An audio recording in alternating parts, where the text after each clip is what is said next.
Today, I am over the moon, so excited that we are presenting a 25th anniversary screening of Gas Food Lodging. Definitely one of my favorite movies from the 90s. This is a brand new digital restoration, courtesy of Sony Pictures, that we are going to be screening for the 25th anniversary. So it's going to look and sound better than ever. So we are also really excited to have with us the writer and director of the film, and I would say, I'm just going to say indie film legend, Allison Anders.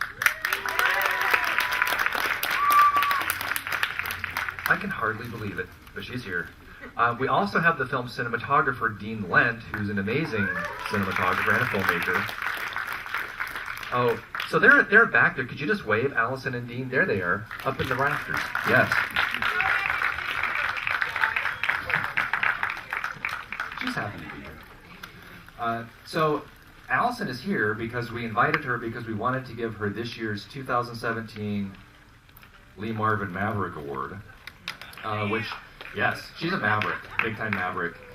So this award, just if you're not familiar, is named after the Oscar-winning actor, who was also a Tucsonan, since passed away, of course, and an all-around cool guy. So clearly, this is an award for Allison. So this award is presented to artists who we feel represent a true independent spirit of originality and daring, and just all-around badassness, if I can say that. So clearly, those are three descriptors that you can apply to the work of Allison Anders and a whole lot more. I think she's one of the key filmmakers of the American independent film movement of the 90s. She has a whole string of amazing feature films. Just a few of them are Gas Food Lodging, of course, Mi Vida Loca, Grace of My Heart, Things Behind the Sun. She also has done a lot of TV work, including Sex and the City, Riverdale, Southland, and one of my favorite shows, Orange is the New Black. She also teaches. She's also the co-producer of this amazing music and film festival in LA called Don't Knock the Rock. She's also a Peabody Award winner and the recipient of a MacArthur Genius Grant. So clearly, she's got the credit. And so now we're going to give her one more award to put on her mantle. So what we're going to do is we're going to watch the film, and then we're going to present a short career highlight reel. We can't show everything, but just a few selected scenes from films that Allison has made. And then we're going to invite Dean and Allison up for a Q&A, and it's going to be amazing. So please stick around. So please enjoy this 25th anniversary presentation of Gas Food Lodging. Thanks for coming. Please welcome 2017 Lee Marvin Maverick Award winner, Allison Anders. Writer and director of Gas Food Lodging and cinematographer of Gas Food Lodging, Dean Lent. Come on up, Dean. Where should I come? Right over here. I'm bringing my clunky purse. I always feel like I have to because I'll forget it. I'm that woman now. Hi, you guys. Hi, Allison. Oh, yeah. Thank you. Hi, Dean. Thanks. Hello. Allison, those clips kill me. Oh, just watch them all day. They were. Did you pick the clips? I did. I'm a big fan. They're so good. They're Okay. They were bringing me things that I was like, oh, I remember.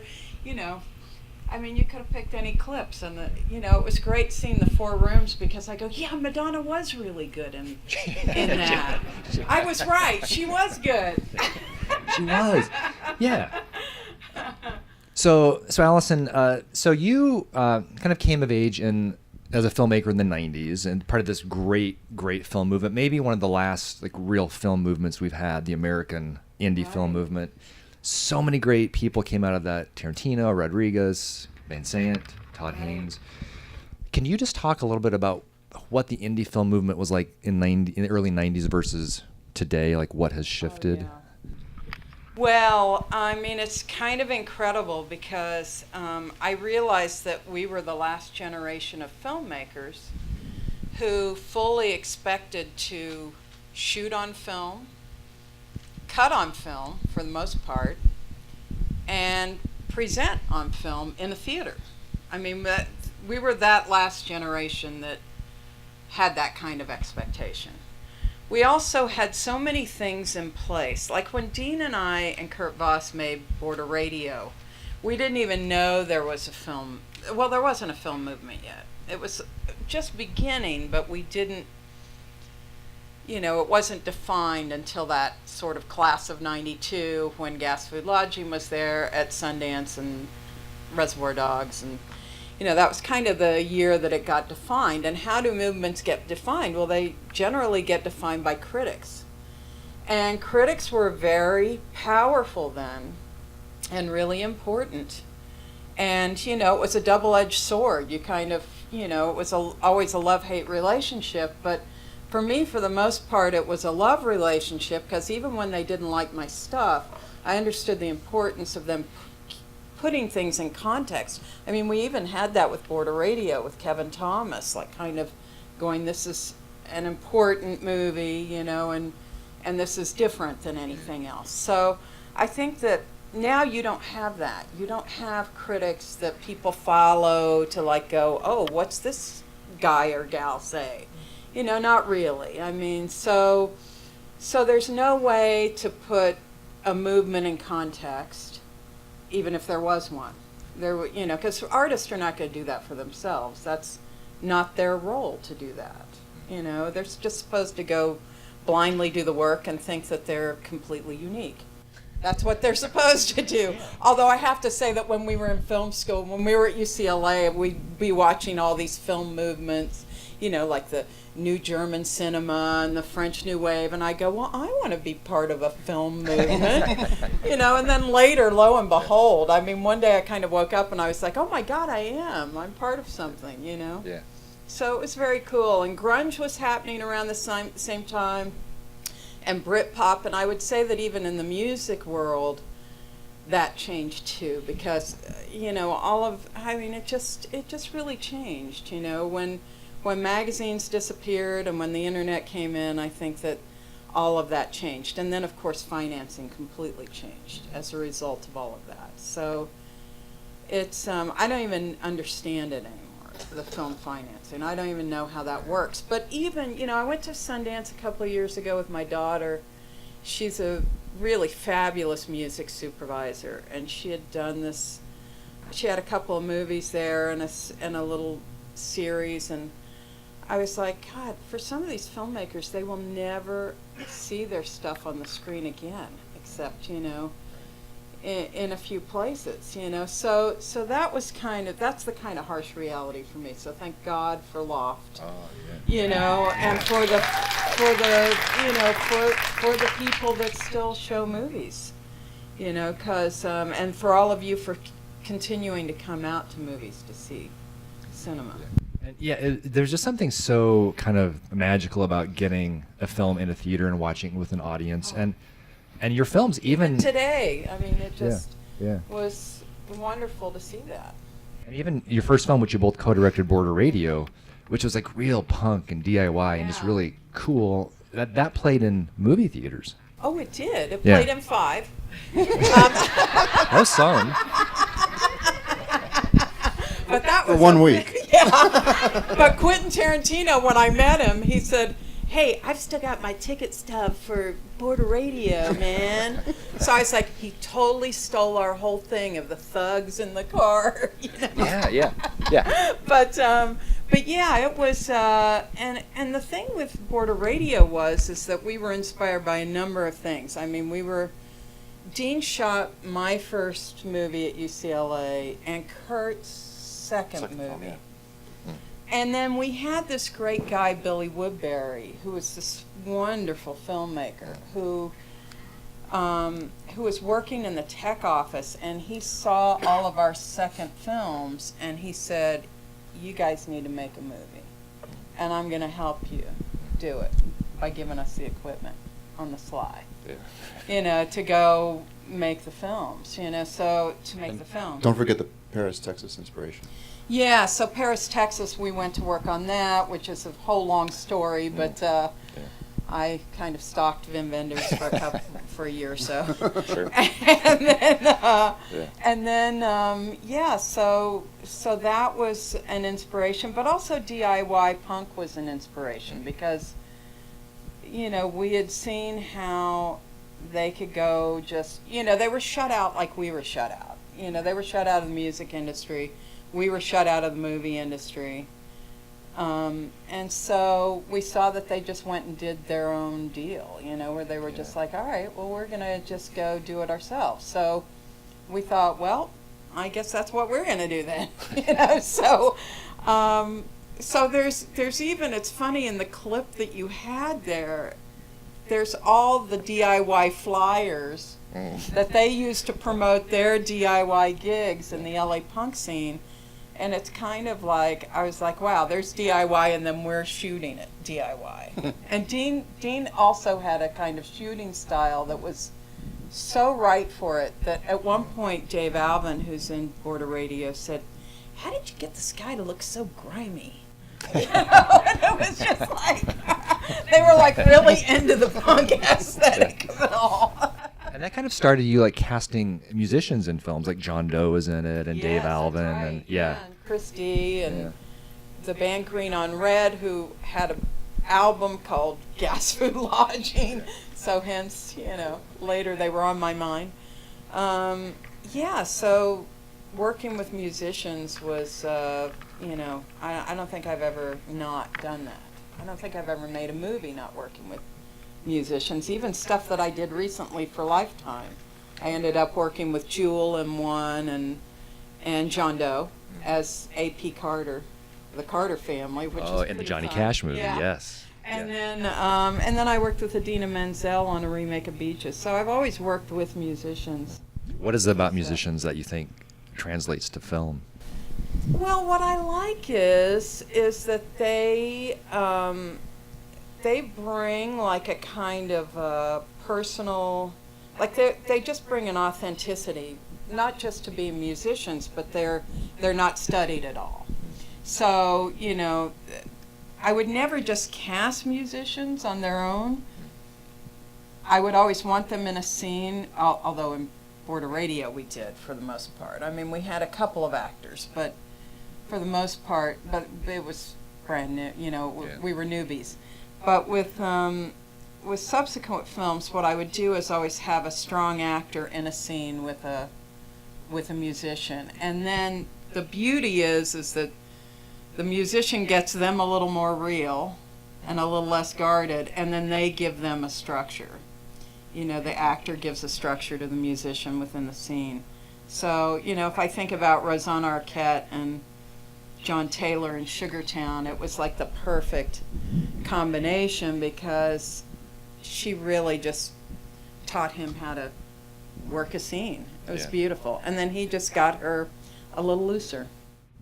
Well, and Madonna, who I wouldn't probably classify as a non-studied persona, Right. but she's pretty careful. But she was great in that film, Four Rooms. So good. Yeah, she was really good, and it was great to see that again. Well, that is the one thing, is that musicians carry a persona, which is really fun for me, because they've already got that, which they had on Border Radio.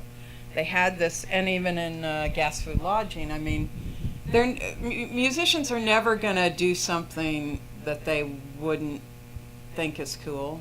I mean, that's just the truth. I'm sorry. But, but they would, but they will go a lot of places, and within that persona. Yeah. So, which is the opposite of what actors do. Actors want to lose persona, and they want to, explore things that you wouldn't normally think they would be capable of. Right. Let's talk about Gas Food Lodging. So, Gas Food Lodging, would you agree, is sort of the film that broke you through in the industry? Yeah. Yeah. It was 92. So you won the Best New Director Award from the New York Film Critics Circle, and Fairuza Balk won Best Actress at the Indie Spirit Awards. She did. What made you sort of drawn to that film? Was that autobiographical? I know it was based on a young adult novel from the 70s, but was it also kind of autobiographical? Well, yes. I mean, what happened was Bill Ewart, we met first. We met him in film school. And Bill, he wasn't in film school, but he would come and crash our classes. Hmm. And one day I turned around and I saw him whispering and pointing at me. And I was like, what? And he says, oh, I just saw that you have this button on your leather jacket. Remember this? No. In the picture of me and you and Robin, I've got it on, but there was a button of The State of Things by Wim Wenders. Oh, that's right. Oh. So I was obsessed with Wim Wenders. I was totally crazy obsessed. And so I had this button that looked like a punk band, but it was of his movie, The State of Things. And he says, oh, I just saw your button, and I know you really like Wim Wenders, and I like him too. And I was like, oh, all right, well, whatever. And then after that, he was always trying to get me to go out with him, but with him and his girlfriend. I was like, what does this guy want from me, honestly, and does he think I can introduce him to Wim Wenders? I mean, so lo and behold, you never know, when you don't know people's motives, they're maybe just delivering things wrong, but a couple of years after we graduated and after Border Radio, he'd come to see Border Radio, supported us through Border Radio, and then he had met up with these guys at Cineville. They had all worked together, I think, for Roger Corman and in the editing room, and then they formed this company, and they go, Bill says, so Allison, we've got this book, and it's, I know I sound just like him. That's how we talk. Yeah. He says, we've got this book, and, if you could adapt it, we've got a first script, but we don't like it, and if you could adapt it, then, you might even get to direct it. So I said, all right, well, let me see the script and the book. And at that point, I had graduated with all these screenwriting awards, but then I was now a waitress again, So I was just and we had Border Radio out, and I was, waiting on tables at Millie's in Silver Lake. Yeah, right? Devil's mess. So I read. I had just had some minor surgery, I remember, and I was lying in my bed, reading the book and reading the script, and I was like, I can't believe I didn't write these. This is my story. It was a single mom in the book with 3 kids, and in the script, I was like, okay, first thing I'm going to do, there's going to be 2. That woman has enough on her plate with. She doesn't need 3 kids. And then I said I'm going to give the mother a sex life, because the mother was dreary in both things.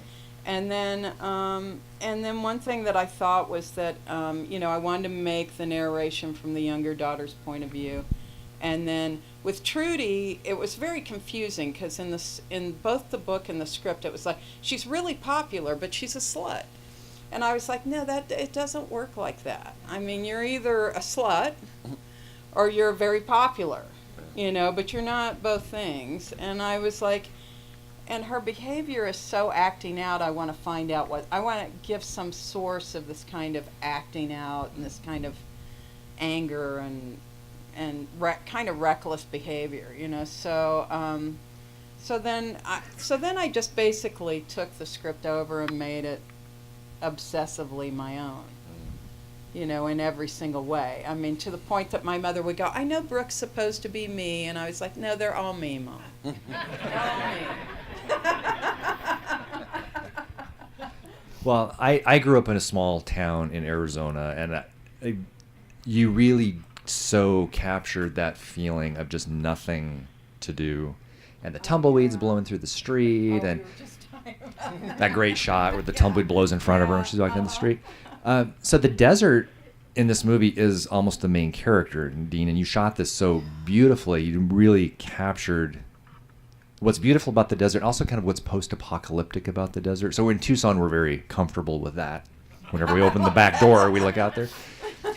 So how did you approach the filming and capturing the visual look? Let me think about that. How did we do that? It's been 30 years, so I'm trying to Well, it's funny, because I was looking at some of his framing just with not only the Jeep in the in the tall grass with the mountain behind, and them cuddling, Shade and Javier cuddling in the grass. I mean, there's so many things like that where it was just like Dean was like connected to the landscape. And I know that Jay Mascis, it was just like he was talking about some movie sometime later, and he goes, I mean, there's nothing in it there was some movie that was getting a lot of attention. He goes, like that Jeep shot, there's nothing like that in this, And it really is kind of evocative of a certain time, Yeah. But also the framing even of the characters, like how you framed, like, and that framing is all his, by the way. I mean, there was we have a very strong connection, but because he had shot everything I had done to that point, but Yeah. like Brooks in the car, and then Trudy and Shade are like standing next to the bus, and I was like, see, that would nobody would ever do that today. And none of that was. They would show Brooke in the car, and then they'd show the girls, Yeah. and then they, But none of it was planned, per se. I mean, I'll watch the rehearsal, and I just totally respond to what I'm seeing, and then I improvise. So nothing was really mapped out. Yeah. And I love minimalism and like finding the beauty in something that's unattractive or banal, so that's kind of my approach. But it's I don't really think too much about it. I just kind of do it. We're There's both some kind of very intuitive. yeah. I'm an intuitive director, and he's very much an intuitive photographer. So it was a really good match. Recently I had somebody like want me to shot list stuff for a TV show, and I said, "Oh, I don't do that. I'm sorry, that's not how I work." And they like had a shit fit. They were like going crazy. They were like, "What?" And I go, I don't do that. I mean, I see what the actors are going to do, and I see them inside the location, and then I talk with the DP and we figure it out. But that DP, I knew why they had to shot list after that, because I was like, oh, this guy is totally not intuitive at all. He has no ideas if I don't shot list, you know? Yeah. That shot in the film of Ione Skye standing in front of the train, and she's holding the rock and trying to conjure the man back to her. That's so incredible. And the desert in the background. I don't think... Knocked out. Yeah, this movie would not have worked in the way it does if it was shot in the Midwest or in a mountain region. I mean, it's so desert. It so is. Yeah. It so is. And that shot, I was just telling Dean, I leaned over and I go, masterpiece, that shot. Yeah. And that was really his That's shot. the money shot. I mean, that was Yeah. like, we ran down for the train to come. I remember that. And then she did that thing. It was also the beauty of that shirt and her hair like it was, and just and blowing by. her improvising. Yeah, she with just that. improvised that move and kind of did that. Yeah.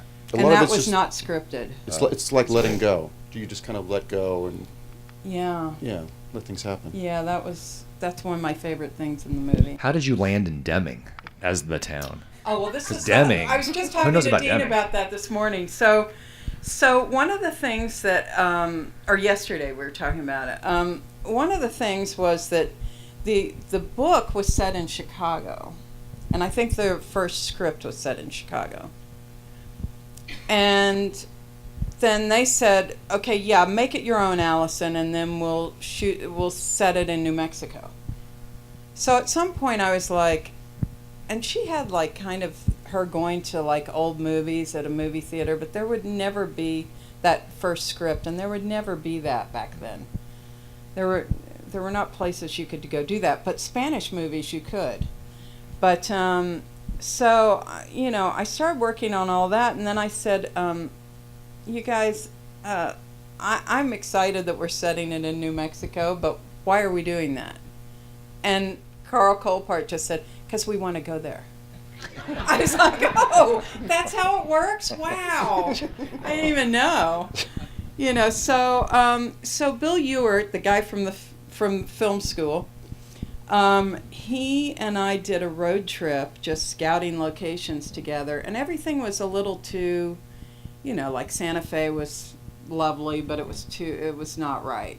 And then Deming, we actually, because if I continue on the 10 east, of course, We're going to be in Deming. And we had gone through there, Dean and I, when we worked on Paris, Texas. So there are a couple of shots that Robbie Mueller got later in Deming. Oh. But so we knew a little. We had been there. We had been through there.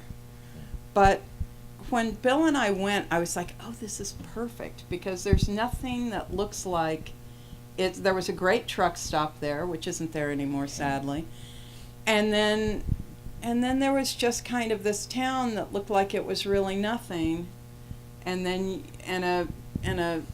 a park that looked like it was nothing, but then maybe there was something else there, Right. you know. So it wasn't spectacular, and that was a real draw. Yeah. Yeah. And then what was so true was the store that has one box of dryer sheets. Oh yeah. Like that, to me, that said it all. That's Deming. For sure. Yeah. For sure. Yeah. For sure. So just talk about the casting. So the women in this film just blow it out of the water. I mean, Fairuza Balk, Ione Skye. And Ione Skye, so was kind of known as Diane Court from Say Anything at this point Yes, as the perfect exactly. girl. The good girl. So it was kind of a shocker to see her as something else. And it still is to me. When I was watching it today, I was like, oh, there's our sweet Ione. She's so sweet. And where did she just pull this little bitchy side out? You know? And she was excited to do that. Once again, the difference between musicians and actors is that she wanted to do something different. You know, she wanted to do something apart from how everybody saw her. So that was really good. Brooke was ready to work again, and so she wanted to do it. And then Fairuza, she was also just, I mean, she was my last piece, really, in a way, because I couldn't find that girl. Everybody had come in to read, and the casting directors were bringing these girls that were like 22 years old and getting a first kiss, and I was like, this is ridiculous. Nobody's gonna, you know, they're not right. And then there would be some other girls, age appropriate, but they were like little perky, like Reese Witherspoon. She really did come in. Yeah. I really did reject her. Oh, really? Yeah, but Oh. she wouldn't have been right. No. Would she? No. No. She wouldn't have been right. So there were people, and then Drew Barrymore came in. She was, believe it or not, the same age as Fairuza at the time, but she was very dark. She was kind of gothy at the time. I don't know how she ever became the adorable Drew Barrymore. It just makes me think these personas of people are nonsense, you know, because she was very dark at the time. And I was like, if she could just maybe tone it down a little bit, I could see her as this girl who had to be kind of innocent but wise at the same time. And so, and then Fairuza, I mean, they had just, my producer Carl saw her picture on the casting room floor. And he goes, this girl was in Valmont. What's wrong with her? And they were like, well, she's only 16. And I was like, what do you mean? That's the character. What are you talking about? And they were like, okay. And so she came in, and that was that. I mean, she was so great. And they even kind of look a little alike as well. Yeah. So why does Hollywood love to cast older characters as teenagers? Oh, it's the stupidest thing. It's just because teenagers will cost a little bit more money. But my producer didn't care about that. He was like, let's get the right person. So they're so used to doing that that's what they do, and they bring that person in. And you're like, no, that's not what I want a real teenager for the part. So, yeah, because they were bringing in girls that were older than Ione for the shade role, you know? So weird. And then, so that's how, and the James Brolin character, that was really fun because I adored him always, but you know, there were the usual suspects, Sam Shepard, Harry Dean Stanton, who of course we had worked with on Paris, Texas, and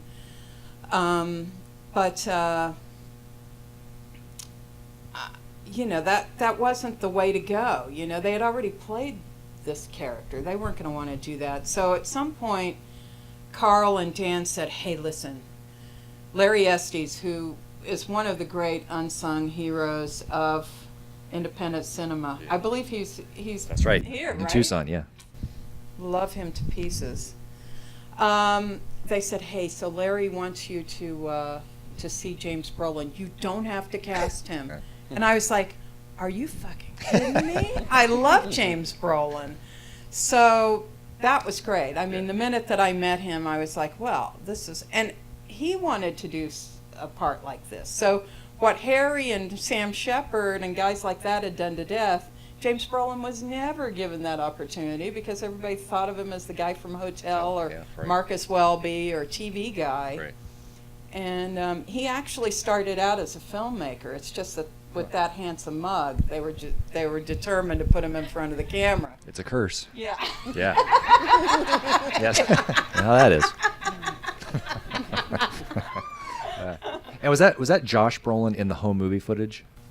No, but doesn't it look I like thought it was him? Josh Brolin. I know. No, that was one of the PAs on the film. Oh, all right.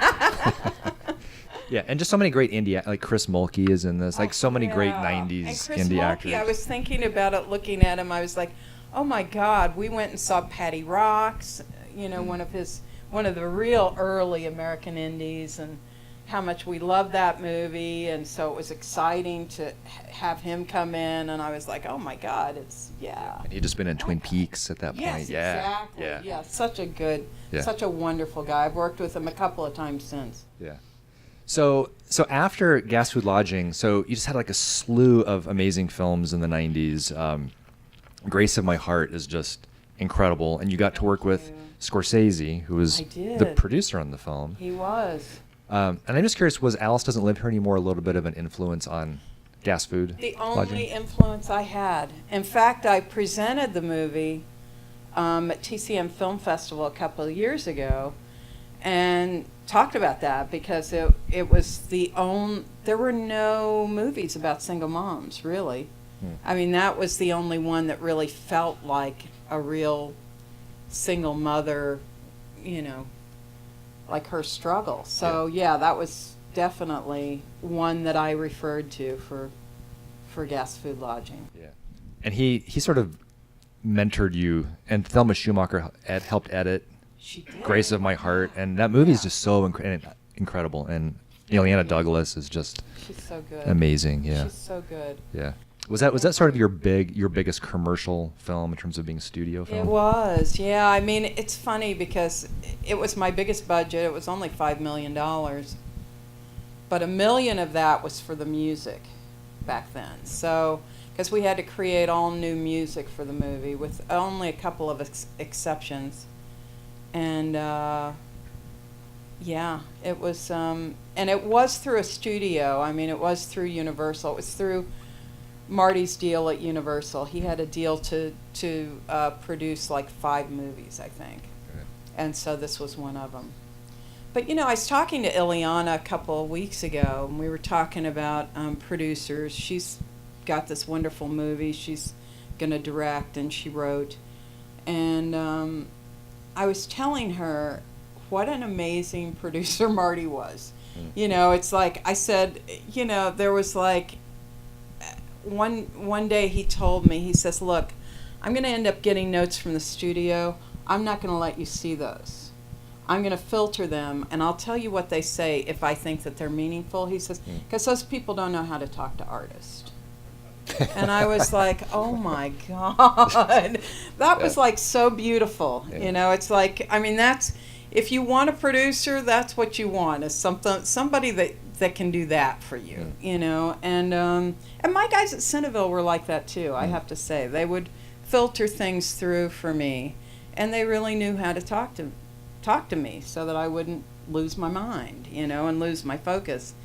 And he did things like, I was reminding Ileana that we had to do these reshoots in New York, and I was like really pent up, and I was like, and I was in my hotel room, and the phone rings, and I pick it up, and I go, hello, and he's like, Allison, don't panic.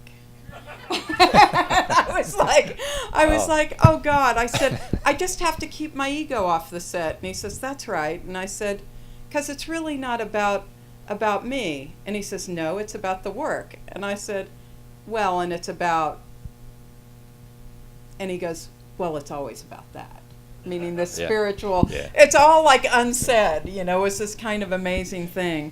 And then the rest of the conversation was, I said, well, listen, I wanted to rehearse with Matt Dillon and Ileana in this scene, but I have to get these insert shots.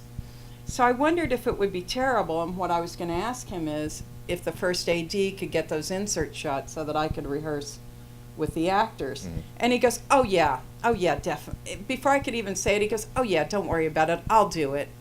And I said, oh, okay. He says, yeah, I'll get the inserts. And I was like, oh, okay. So I hung up, and then I said, thank you, and then I hung up, and then I was like, wait a minute, Martin Scorsese's going to get my insert shots? But he did. He would do that stuff. He also managed he ran an ADR session for me with Matt Dillon so that I could be back in LA with my young son. And I called in. It's so easy to do it now through Skype and everything, but back then you had to be on the phone. And I called into Matt and I said, I'm sorry I'm not there, Matt. And he goes, it's okay, Allison, no problem. I just wish you hadn't stuck me with this hack. Wow. So we're kind of running out of time, unfortunately. I just wanted to ask you a question about, you probably get asked this a lot. So you're a woman, Allison. I am. Yes. And you're a great, successful filmmaker. And, you know, there's obviously a lot of talk now about women's roles in Hollywood, behind the camera. Right. So what was your experience coming up in the 90s as a female director? Because it was kind of a heavily male movement. It was. But, you know, the only thing that I got worried about was around 2000. I mean, I was supported very beautifully by men. I mean, I was supported by, you know, people that I collaborated with, producers, critics. You know, I didn't have trouble with that. I mean, I had it was balanced between women and male critics, you know. And but the one thing, and even crews, I mean, there was a moment, I was just telling Ben this morning where, you know, the Color Timer, Dean and I went to Color Time, Gas Food Lodging, and he was an old dude. I mean, he was a legend. Phil Hidos. He had worked with John Ford, everybody, but we were sitting there for a really long time. And then I realized, oh my God, he's waiting for the director to show up. And I had to tell him, you know, I am the director. And he was like completely flabbergasted. He was like, oh, okay. But around 2000, I started to worry because I saw a lot of women not making a second movie, like a lot of people that I came up with. And I thought, and I also learned about this whole group of women directing movies in the silent era, and they were magnificent. A lot of them were just brilliant. I mean, I got a King Vidor, who I love, movie with a Mrs. Wallace Reed movie, and hers blew his out of the water, made at the same time. And so I was like, oh my God, I never knew about these women, and we could disappear too. So that started to worry me a bit. And so I called a summit. I wrote to a bunch of women. I go, look, I was thinking we should all get together and talk about some of this stuff. And, you know, I don't see a lot of women making second movies, and I'm concerned about our legacy as filmmakers. So I thought maybe 5 women. We went to Santa Barbara to this hotel, and you had to get your own room. You had to get yourself there. It was a weekend, and I thought maybe 5 women would show up. 200 showed up. It was pretty crazy. And some heavy-hitting women. I mean, Shonda Rhimes was there. I mean, there was like people that were pretty new, you know, but that became empires were there. So, so I think that there's, you know, I mean, I think women are in a much better position now. I mean, you've got Ava DuVernay, and you've got, you know, Patty Jenkins, and a lot of people, you know, on every show now, every series, there's people Yeah, TV has really kind of opened up that market, yeah, I think. for sure, for sure. So, for a long time there, I was still like, I'd go onto a show and I would be the first woman director that had. But I was like, it's okay. I'll relieve you of your guilt. Let me. It's all right. I'll take this job. But now I don't have to do that anymore. There's plenty of women working, a lot of young women too. And now you're primarily have been working in TV for a while. And how has that shift been? It's been hard. I have to admit, it's kind of. I mean, there are some shows that are great to work on that are very director friendly, and there are a lot of shows that are not. And you're never gonna know. I mean, the only way that you'll know is okay. So I have this conversation. I'm like, with my agent. She says, well, we can't know which shows are going to be are going to treat directors well. And I go, well, I know that. I said, but if they have a directing producer, often that will mean they care about directors, so they're going to care. And I go, and I know that, for example, House of Cards, is, I know from the first AD, he said, we love directors, we let directors direct, and, and you're respected. And so the next day she says, you're not going to believe it, a House of Cards came in for you. And then 2 days later it was canceled. So it was like, well, okay, I guess I won't be doing House of Cards. So it's tough because directors you don't have a whole lot of power. I mean, sometimes that's fine. You go, well, this isn't my baby. Like Gas Food Lodging, that was, you had the personal, I would have the relationship with Dean. I would have the relationship with all my keys. I picked them, and all my little obsessions are in there, and his obsessions. And in TV, you can't do that. It's the obsessions of the creator of the show. Which is kind of fun on something like Riverdale, for example, because I want Roberto's obsessions because they're really good ones. Yeah, that's a great show. Yeah, it's really good. So that was really fun. And the same with Orange is the New Black with Chenji, kind of running that. And funny enough, cop shows I've had a good time working on. It's just sometimes there are shows that, people always think that the artier shows are the shows where you're going to have the most freedom, and that's actually absolutely wrong. Yeah. I wanted to get on Mad Men so bad, and later people who were executives, they were like, you would have cried many tears. It's all right. It's good that you were just a spectator. Yeah. So. Well, this has just been incredible. I just want to. How about if we officially present this to you?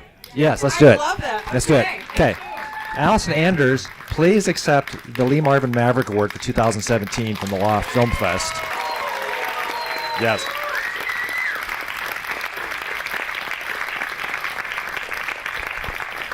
Do you feel like a maverick? I totally feel like a maverick. I'm going to really live up to the Lee Marvin of it all, though. He lived hard, so get ready. I know. Point blank, here I come. Thank you, Dean Lent, for joining us. Thanks for the amazing job on that film. And yes. Thanks, Allison Anders. She's the best. Thanks, everyone, for coming. Thank you. Thank you all.